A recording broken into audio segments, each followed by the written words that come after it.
예, 부동산 도시계획론 2주차 두 번째 시간입니다. 지난 첫 번째 시간에서 이제 도시화 현상에 대해서 조금 살펴봤었죠. 그래서 도시화의 의미에 대해서 먼저 살펴봤고요. 그 다음에 이제 농촌 인구가 도시적으로 이동하는 이유를 그 도시화의 흡인 요인과 압출 요인이라는 걸 가지고 생각을 해봤습니다. 자, 이제 또 그 도시화의 요인, 즉 농촌에서 도시적으로 이동하는 이유를 이제 집적의 이익이라고 하는 측면에서 살펴볼 수 있습니다. 마찬가지로 강의안을 올려놓고 설명을 드리도록 하겠습니다.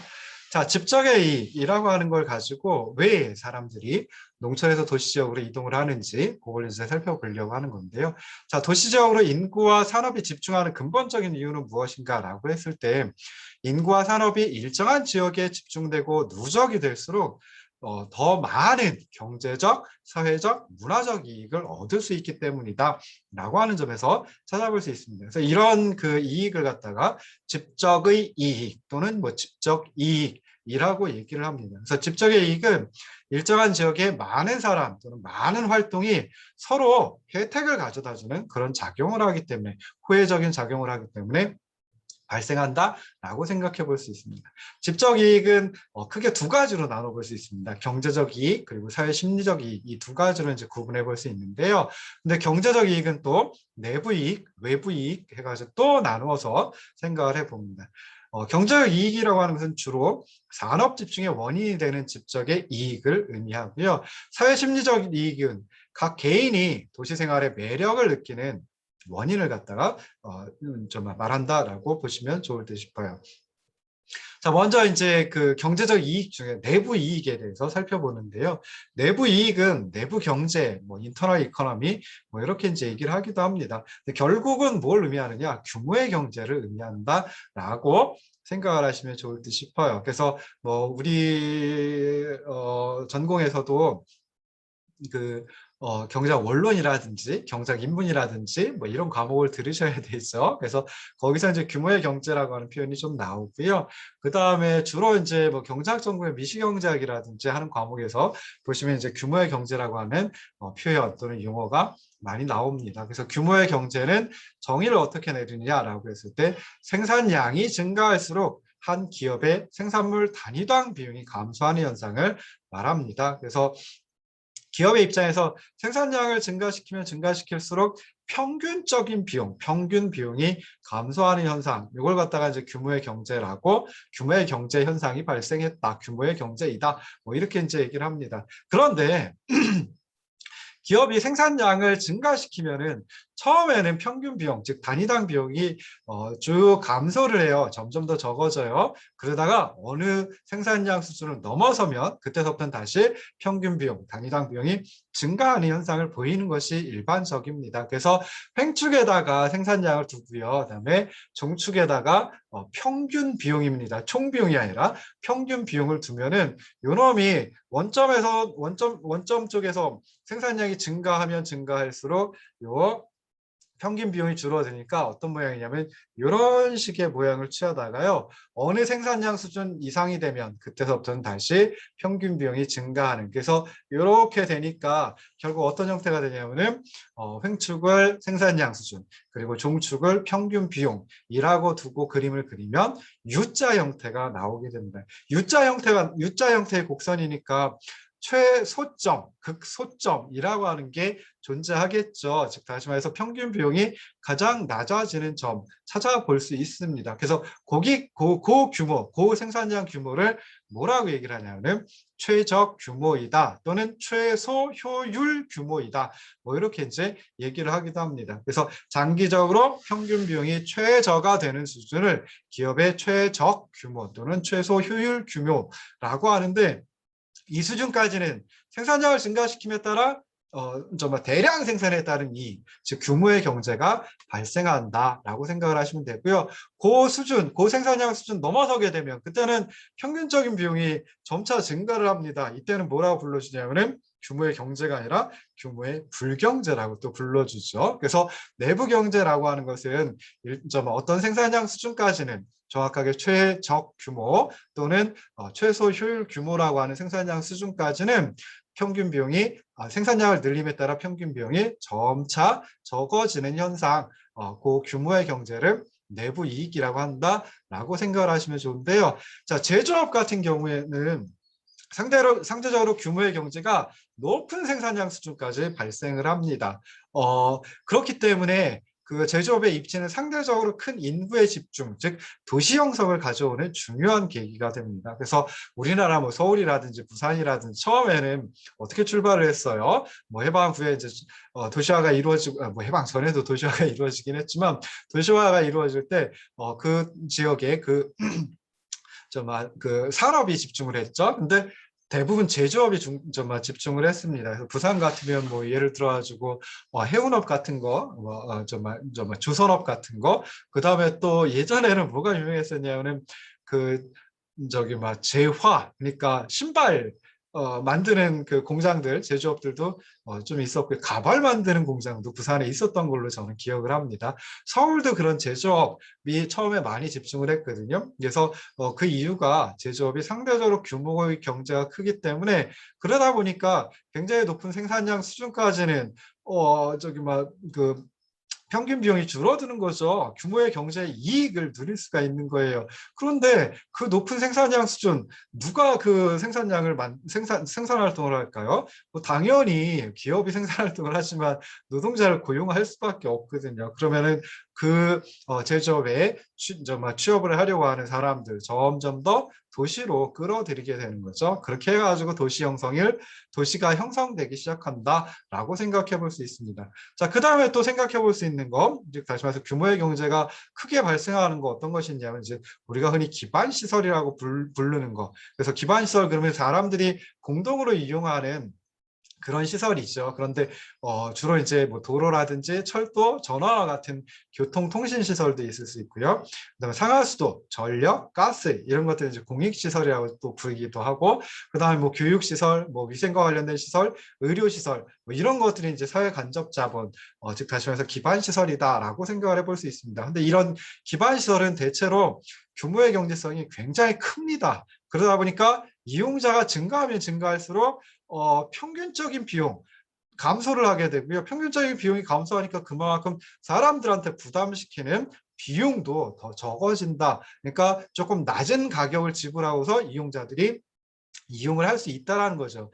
농촌 같으면은 뭐 예를 들어 가지고 제가 굉장히 어렸을 때 제 기억에 저희 제가 살았던 시골 경기도 연천군 군남면 왕림리라고 하는 동네는 제 기억에 제 초등학교 갈 때쯤 해가지고 전기가 들어왔어요.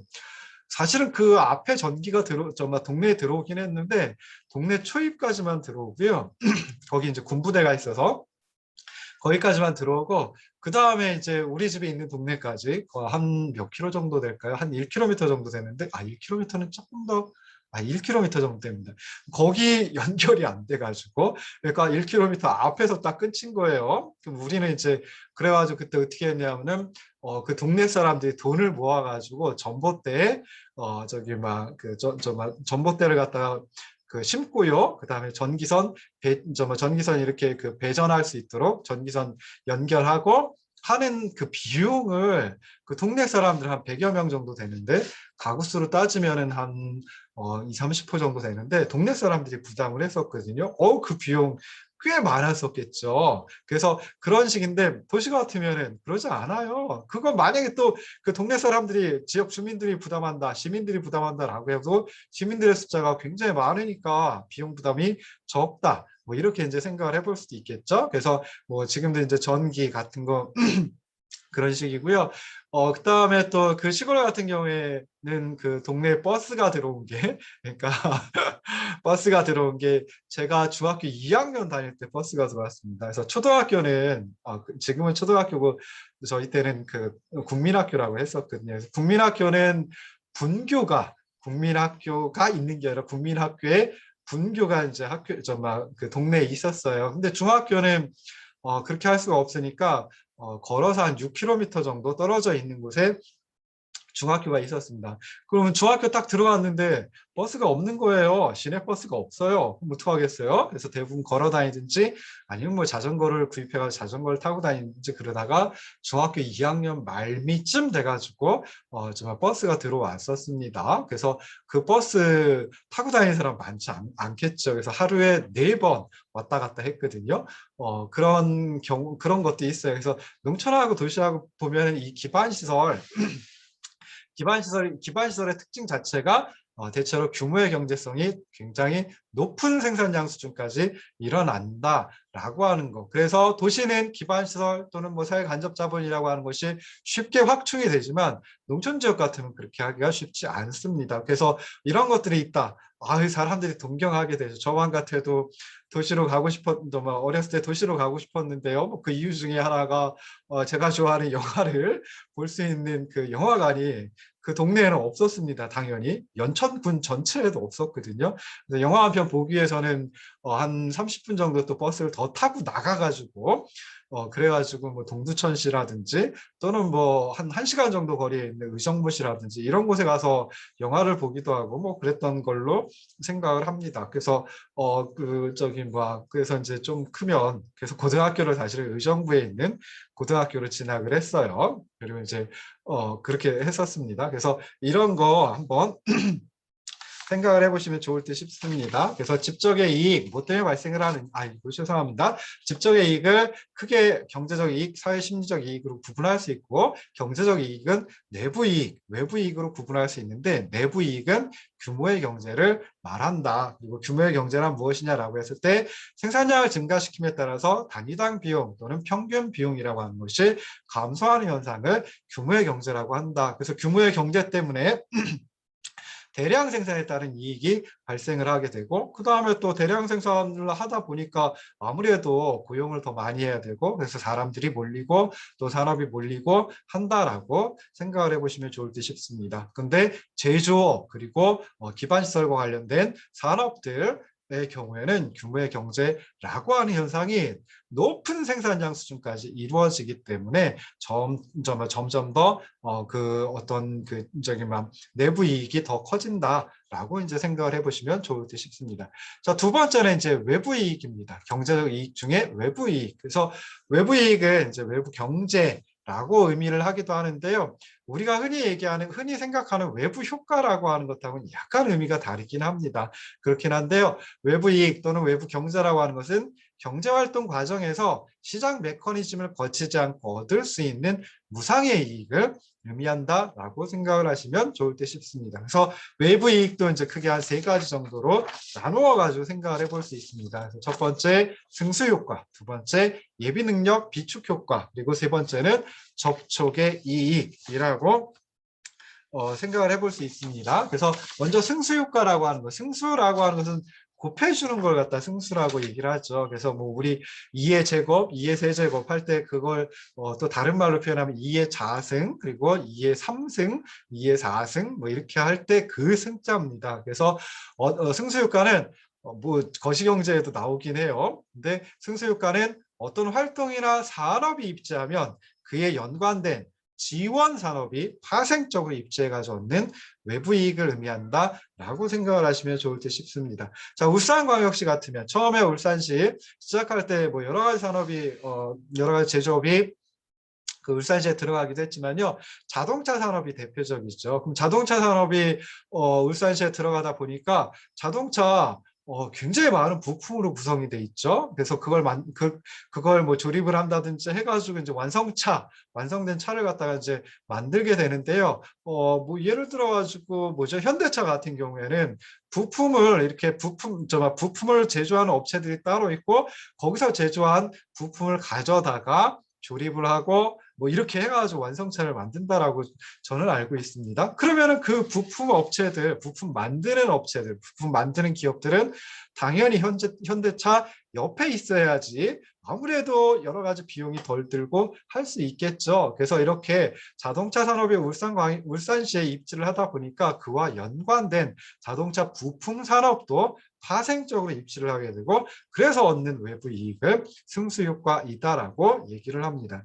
자, 두 번째 외부 이익은 예비 능력 비축 효과라고 하는 게 있어요. 그래서 예비 능력이라고 하는 것은 이제 재고라고 생각을 하시면 좋겠습니다. 그래서 우리는 생각할 때 재고가 없으면 참 좋을 거야. 기업의 입장에서 또는 어떤 가게를 한다, 점포를 조그만 걸 한다라고 했을 때 재고가 없는 게 좋은 거지라고 생각할 수도 있지만 재고가 없으면 갑자기 소비자가 와가지고 이거 주세요라고 했을 때 재고가 없어요. 팔 수가 없어요. 그러니까 어느 정도의 재고는 비축을 하고 있어야 됩니다. 그러니까 예비 능력을 가지고 있어야 된다. 비축을 해야 된다라고 생각을 해볼 수 있죠. 근데 한 기업의 입장에서는 또 재고가 쌓이면 많이 쌓이면 이걸 또 뭐 창고에 저장을 한다든지 창고에 쌓아놓는다든지 해야 될 거 아니에요. 그러면 또 그 창고를 지어야 되고 그 다음에 뭐 제조업 같으면 창고가 커질 수도 있고 창고를 관리하는 정말 노동자도 고용을 해야 되고 굉장히 큰 비용이 들어갈 수도 있습니다. 근데 같은 지역에 동일한 지역에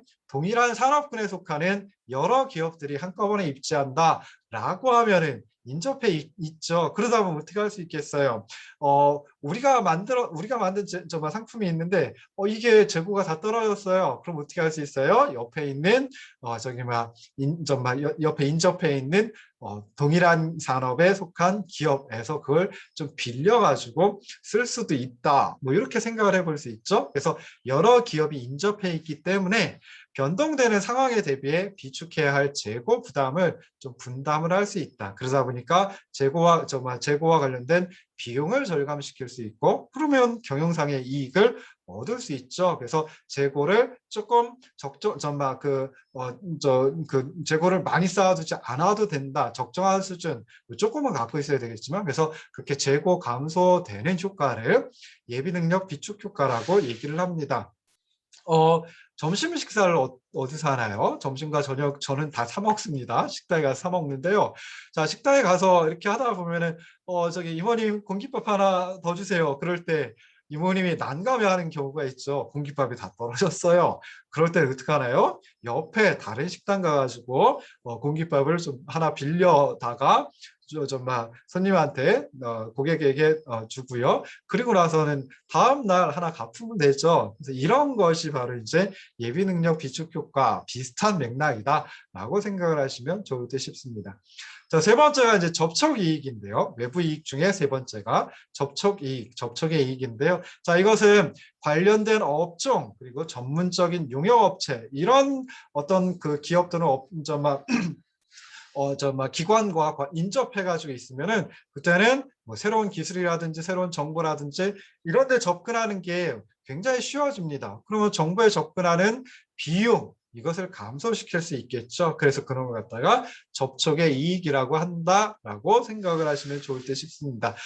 저도 이제 여러 가지 학회에 들어 있어요. 학회니까 이제 학문을 연구하는 사람들의 모임이겠죠. 서울에 있을 때는 학회를 한다 그러면 대부분 서울에서 하거든요. 수도권에서 하기 때문에 그냥 쉽게 움직여서 갈 수가 있습니다. 근데 지금 이제 저는 우리 학교에 있고 서울에서 학회가 열린다 그러면 이거 강의도 그렇고 좀 참석하기 어려운 경우가 많이 있어요.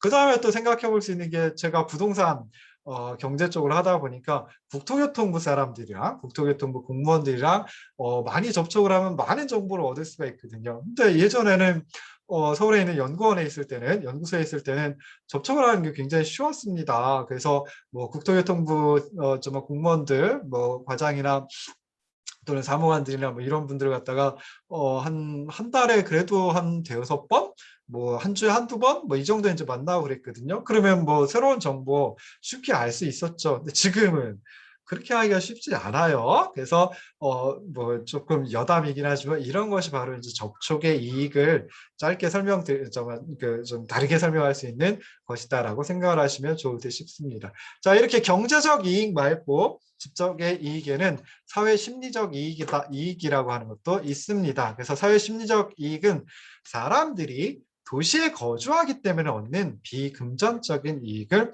의미한다라고 생각을 하시면 좋을 듯 싶어요. 그래서 뭐 크게 보면 요 제가 표가 아니라 그림으로 이제 그려봤는데요. 좀 전에 이제 경제적 이익, 산업의 측면에서 또는 기업의 측면에서 경제적 이익이라고 하는 게 막 집적 이익의 하나의 구성 요소이다라고 생각했고요. 그다음에 두 번째는 개인의 입장에서 보면 개인의 측면에서 보면 사회심적 이익 이게 바로 개인들이 누리는 집적의 이익이다라고 생각해 볼 수 있는데요. 크게 한 5가지 생각해 볼 수 있습니다. 방위성. 그래서 방위성을 뭐 안정성, 익명성 이게 좀, 뭐, 예전에 무시무시한 표현이었는데요. 인간 해방성이라고 하는 측면으로도 이제 생각을 해볼 수 있습니다. 그래서 방위성은 도시에서 생활을 하다 보면요. 아무래도 자연환경의 위협, 그리고 사회적인 감시, 뭐 이런 것으로부터 좀 사생활을 보호받을 수가 있어요. 그러니까 좀 익명성이 보장이 되고, 그리고 이제 또 좀 심하게 생각하면은 외적으로부터의 침해에서도 좀 벗어날 수가 있는 거죠. 그래서 그런 방위성의 이점을 누릴 수 있다.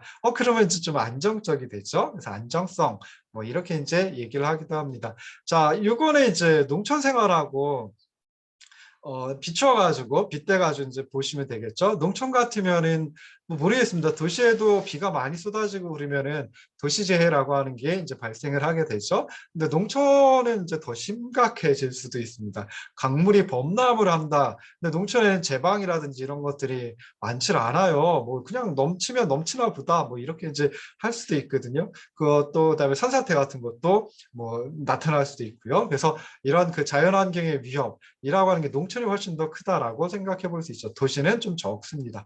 그다음에 사회적인 감시. 이건 사회적인 감시라고 얘기를 하기는 좀 그렇긴 하는데요. 농촌은 그냥 옆집에 저 어렸을 때 흔히 듣던 표현이 어렸을 때 이제 우편 배달부 또는 집배원이라고 요즘에 부르죠. 그래서 집배원 아저씨가 이렇게 우편물을 갖다가 이렇게 배달을 해주십니다. 근데 그 집배원 아저씨가 누구네 집에 무슨 일이 있었고 누구네 집에는 뭐 손님이 누가 찾아왔고 이런 걸 다 하시는 거예요. 그래서 그걸 또 이웃들한테 또 얘기를 해주시기도 하고 뭐 그렇습니다. 그러니까 좀 사생활이 좀 뭐랄까요 많이 공개가 된다, 노출이 된다, 뭐 이렇게 생각해 볼 수 있죠. 좀 이건 조금 웃자고 하는 말인데요. 아까 말씀드렸을 때 이제 중학교 2학년 때 우리 동네에 버스가 처음 들어왔습니다. 그래서 버스라는 걸 타고 다니기 시작했는데요.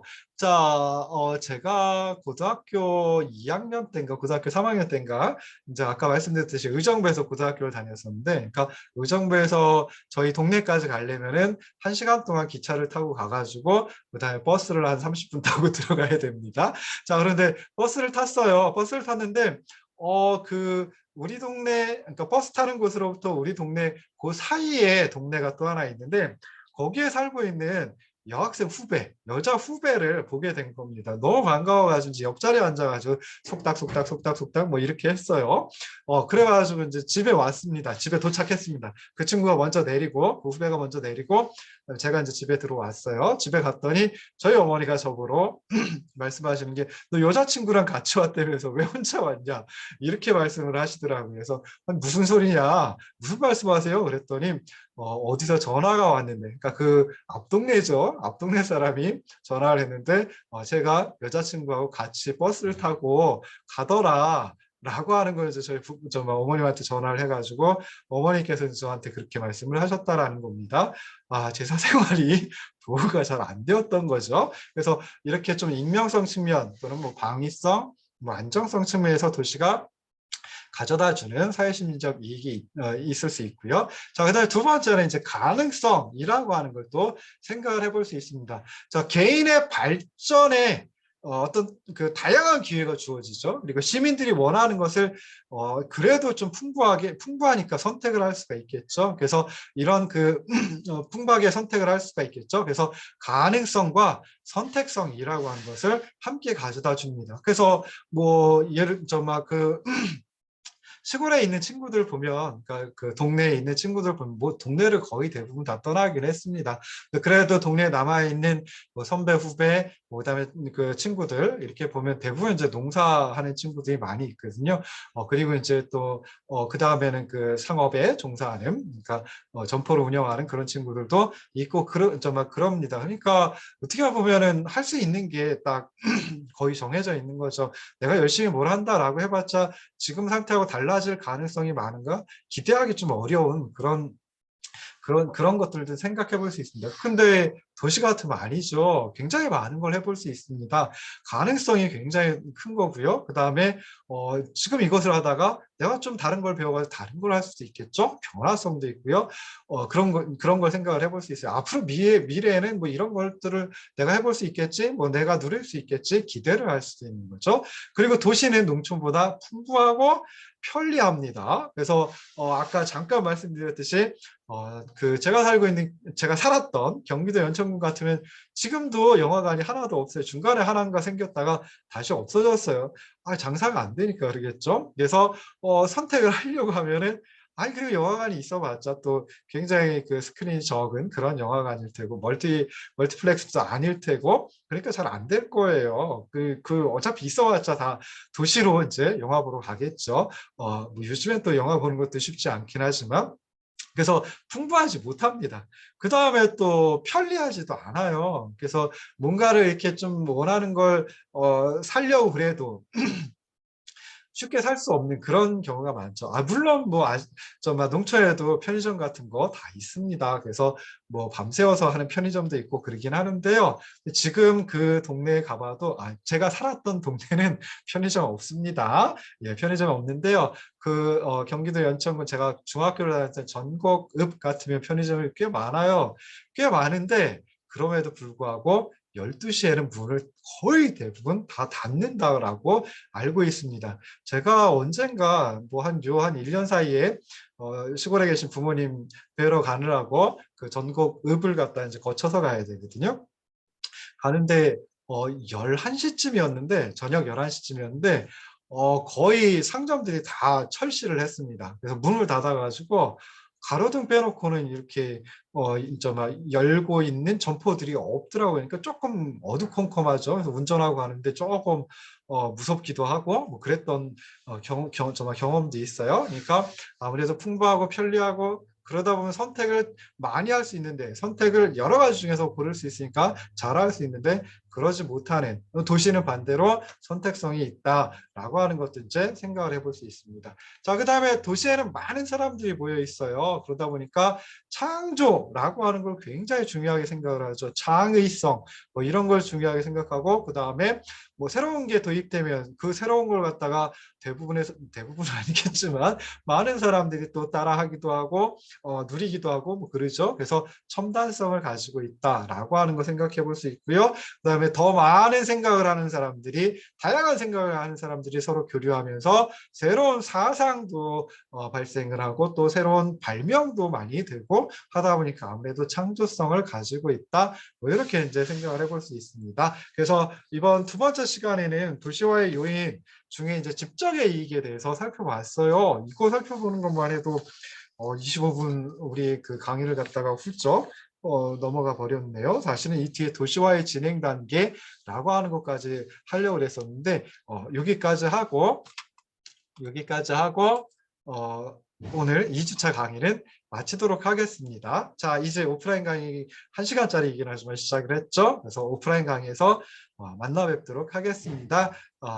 들어주시느라 고생하셨습니다.